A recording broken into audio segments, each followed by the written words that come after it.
Hvad satte dig helt præcist i gang med at sige, nu vil jeg skrive den her biografi om Jens Olsen? Jamen, det kan jeg sige dig meget præcist. Det var en gang, jeg spillede i Kolding. Der kommer der en mand op bagefter med den her, og forærer mig den i øvrigt. Og du kan sige, det er en gammel engelsk ordbog. Og så slog han op på en side her, hvor der tilsyneladende ingenting står. Og siger, kan du se, hvad står der? Jeg tror jo ikke, han var rigtig klog. Jeg kan jo ikke se noget, og kamera kan formentlig heller ikke se noget. Men hvis man holder den op mod lyset, så kan man godt se, at der har stået en gang med noget blik, der er væk for længst. Jens Olsen Sørensen. Det har været hans ordbog. Og på det tidspunkt vidste jeg faktisk ikke engang, hvem Jens Olsen Sørensen var, men han satte mig så kort ind i, fordi han har været begejstret.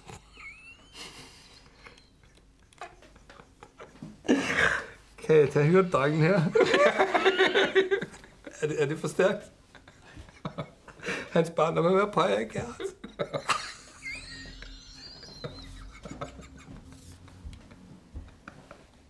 Er det for stærkt selv? Ja. Vi skal jo igennem det. Og der står ingenting. Ikke en pind. Men hvis man holder den op i lyset, så kan man se, at der har faktisk stået.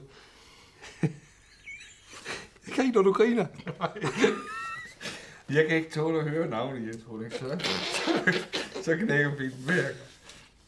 Men vi skal jo igennem det. Ja. Vi tager den sgu igen, så. Ikke noget, så holdt han op i lyset. Og når man gør det, så kan du godt se, at så har der faktisk stået noget med blæk, der er væk. Der har faktisk stået Jens Olsen Sørensen. Og dengang vidste jeg ikke, hvem han var. Så sagde jeg, hvem er det? Og så fortalte han mig i kort træk, hvad han mente, og han var i sin barndom var meget optaget. Ja, det kan man ikke klippe ind, det vil sige. Jamen, jeg tænker, vi kan gå lidt videre, der kan vi gå tilbage igen. Sige, og han havde nemlig hele sin barndom været meget optaget af for eksempel den bog, der hed Gerhard, den tyske hyrdedreng.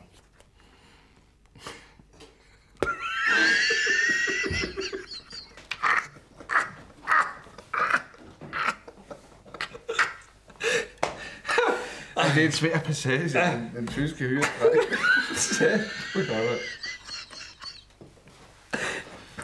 Ham og hans kammerater, de leger Gerhard hver gang de kommer hjem på skolen. Så skændes de om, hvem der skulle være Gerhard. Men når man så ser sådan op igennem lyset, så kan man jo godt se, at der med blik faktisk har stået Jens Olsen Sørensen, og jeg vidste ikke, hvem han var dengang. Og jeg tænkte, hvad var det mig? Så sagde han, jamen, så jeg ved ikke, hvem han er. Det er en skam, sagde han. Fordi det, han har haft, det har fyldt mig i hans liv. Jens Olsen Sørensens bøger især. Han sagde, i hans barndom, det var Gerhard, den tyske hyrdedreng. Der havde de jo leget Gerhard, når de kom fra skole hver eneste dag.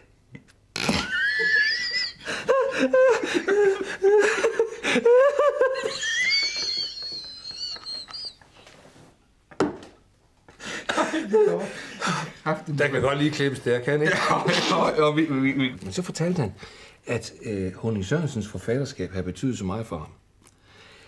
Helt tilbage i hans tidlige barndom, så en som Gerhard, den tyske hyrdedreng, det var jo virkelig, noget.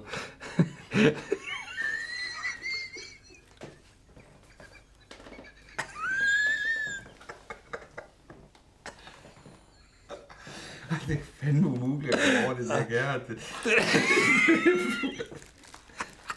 Jamen, det gør ikke, når du griner lidt af det, fordi du synes jo også, at Gerhard, den tyske hyrdedreng, det er bare det ikke, altså. Skal vi lege helt tilbage i hans tidlige barndom, der har han fået læst op. Hans mor havde læst for ham Gerhard, den tyske hyrdedreng. Senere havde de fået læst op i skolen. Og han sagde, hver eneste dag, når de gik fra skole, så legede de Gerhard. Jeg skal klippe. Så når vi nået derinde. Ja.